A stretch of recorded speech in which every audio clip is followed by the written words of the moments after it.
আসলে মেয়ে মানুষের জীবনটা এমনই, যত ঘোরাঘুরি করি খাওয়া দাওয়া করি সংসারের জিনিসটা কিন্তু কিনতে একদমই ভুলি না। খাওয়া দাওয়া শেষে কিন্তু সংসারের একটা প্রয়োজনীয় জিনিসও কিনে ফেললাম। দেখতে হলে আমার ফুল ব্লগ ভিডিওটা দেখবে। হ্যালো এভরিওয়ান, আসসালামু আলাইকুম আমার ভালোবাসার মানুষগুলো, অবশ্যই জানাবা তোমরা কে কেমন আছো। আজকে তো সন্ধ্যার পরে মেয়ে আবদার করতেছে যে পাপা বাইরে যাব ঘুরতে, তো মেয়ের আবদার পূরণ করতে সেও বের হয়ে গেল।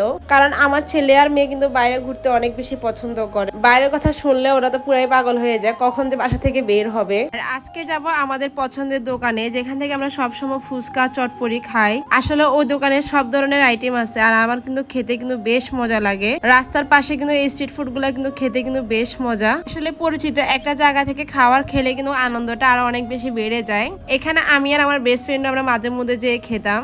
এখন তো ও নেই, কিন্তু আমি ওই দিনগুলো খুব বেশি মিস করি। আজকে আমরা চারজনে চলে গেলাম রাজকুমারী পাপা সহ। তো আমরা প্রথমে একটা চটপটি নিয়ে নিছিলাম।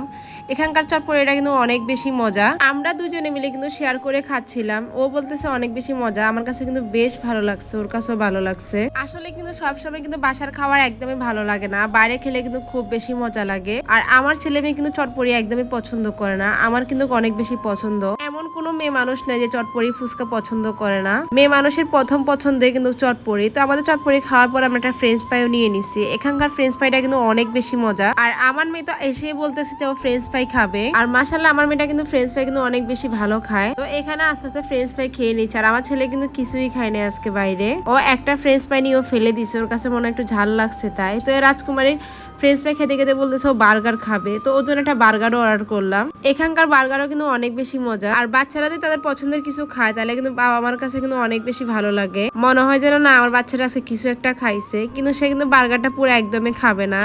এদিকে তো সেই বারবার মজো খাচ্ছিল। তারে বলতেছি মজো কম খেয়ে তুমি বার্গারটা আগে খেয়ে নাও। এই যে এত খাওয়া দাওয়া এত আনন্দ, তার মধ্যে কিন্তু আমার মাথায় ঘুরছিল বাসায় জারু নেই। আসলে আমরা মেয়ে মানুষ এমনই, আমরা যাই করি না কেন সংসারের জিনিস কিনতে কিন্তু একদমই ভুলি না। এই যে খাওয়া দাওয়া শেষে কিন্তু যখন রাস্তা দিয়ে হাঁটতেছিলাম তখন কিন্তু একটা ঝাড়ু কিনে নিছি। বাইরে ঘুরতে এসে কিন্তু সংসারের চিন্তাটা কিন্তু একদমই বাসা রেখে আসতে পারলাম না। এখান থেকে ওষুধও নিয়ে নিলাম। আজকে এই পর্যন্ত, নেক্সট কোনো ভিডিওতে আবার দেখা হবে।